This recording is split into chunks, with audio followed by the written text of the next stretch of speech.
Jace Richardson take over down the stretch and make every big play that was needed. He had a step back three that he hit. He had 3 assists in the last 4 minutes that really helped Michigan State pull away from Wisconsin at home. And the Spartans are now a game ahead of Michigan, all alone in first place in the Big Ten. What does this win say for number 8 Sparty? And the wild thing I would say is it doesn't say a whole lot because they've already proved so much, right? Like this 5-game stretch has been ridiculous, and I don't think I would have changed my mind on this group had they lost today. But I mean, to go on the road to Illinois and rally after the way that they did, and then turn around and beat Purdue, go to Michigan, win there, go take some punches at Maryland and find a way, and then today go down 13-4. It's like, here we go again. Like this group has a never say die attitude that's just awesome to watch. They have so many different guys that can step up in so many different moments. And as you said, I think the hierarchy is starting to form. And I think there's an understanding right now that at the end of games, Jace Richardson's that dude. And he's been great down the stretch. He continues to evolve. He continues to make the right play, which I think is so impressive for a freshman. Like every time, like if he needs to go score, he'll go score. If he needs to go pass, he'll go pass. And he's just been so dang good for this group. And you can question maybe the top tier talent level. You can question a whole lot of stuff with this group, the shooting, et cetera. Like at the end of the day, this group has proven to be one of the elite teams in college basketball. It's time we start talking about them like that. Kenny? Yeah, I mean, I think the thing that I've liked throughout the whole year with Michigan State is that they can hit you in so many different ways. They have every single night, it seems like it's a different guy stepping up.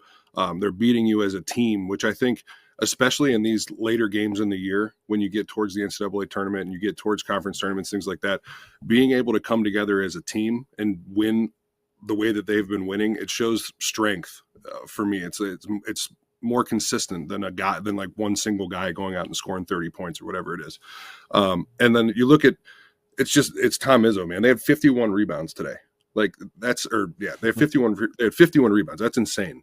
And they made Wisconsin play their style of game. And, it's just like you look at a guy like Tanju, who's been absolutely on fire for the last 5, 6 games, 7 games, whatever it's been. They hold him to 11 points. And, it's just Michigan State basketball, and it's March. So, I'm betting on Michigan State. Yeah, I think it's this run that they've been on is incredible. There was a point it was right around Valentine's Day, right? It was somewhere in early February where they had just lost at USC and UCLA. And they come home and Mike Woodson gets fired or retires, however you want to phrase it, Sweeney.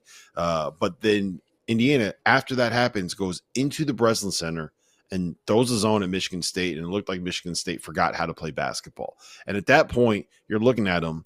They hadn't really played the top of the Big Ten yet. They're 10-3 in the league. They just lost 3 of their last 4, and they have that schedule that you just mentioned at Illinois, Purdue at home, at Michigan, at Maryland, Wisconsin at home coming up. And I was ready to kind of jump off the bandwagon a little bit. I was nervous. I was worried.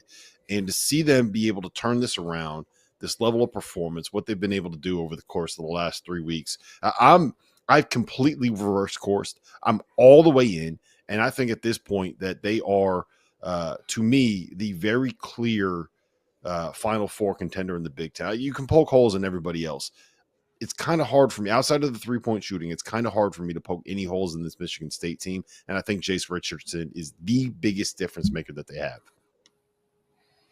Yeah, look, I agree with you. Again, like you navigate this stretch in this way. I think they have to be considered the biggest threat in this league. I also think we probably haven't talked enough about them defensively, right? Mm-hmm. Like I think there's so much like, can they shoot?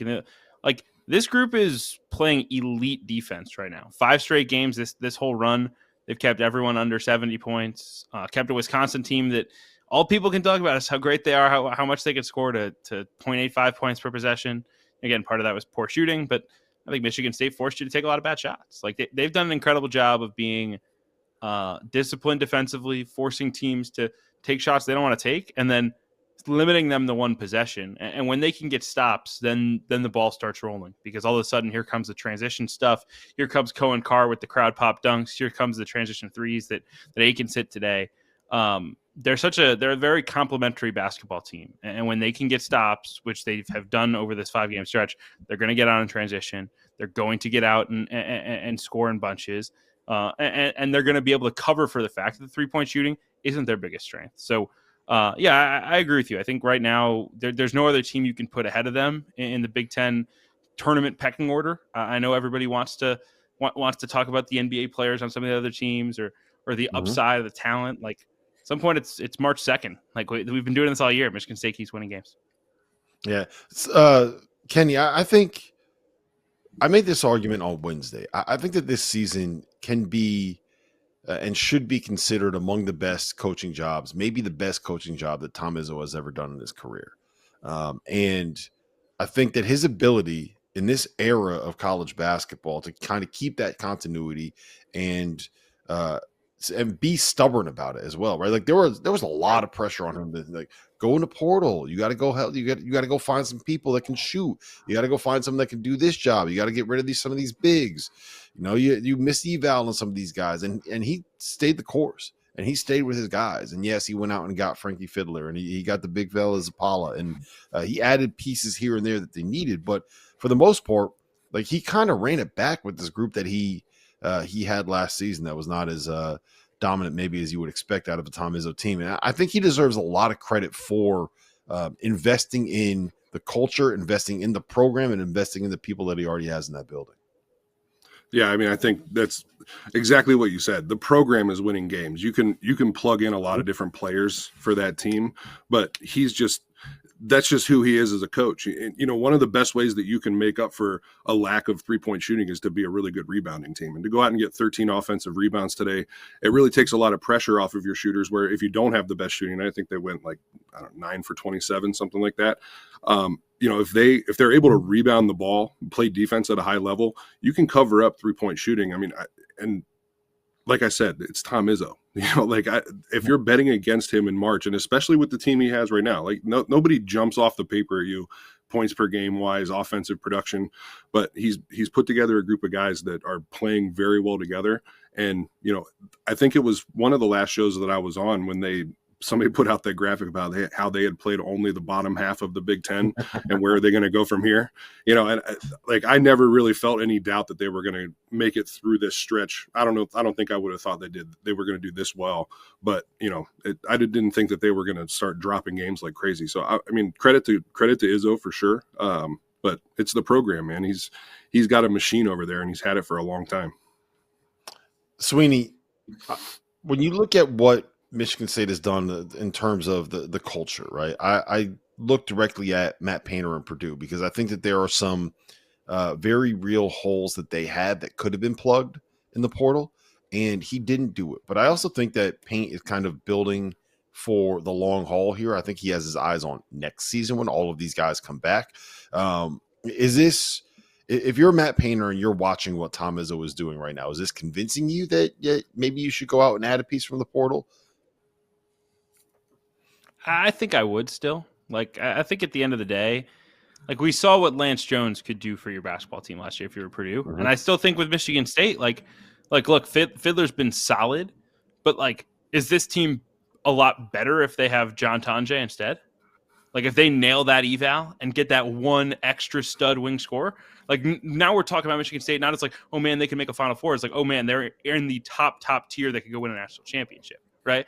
Like I'm a big believer that you could still plug holes without being a portal reliant program. And I understand you want to protect the culture. And at the end of the day, like what Izzo has done to get all these guys bought in 100%, like Zappala has helped them this year. He is limited. He is not a perfect player by any means. Zeman Zappala has helped Michigan State get to where they are. They would not be in this position without him. And so I think the model is, if you can retain players the way the Michigan State and Purdue and programs like that have, the model is to do that for sure and then plug those holes surgically. And I think Michigan State has been surgical enough that they've put themselves in a position to go potentially compete for a national championship.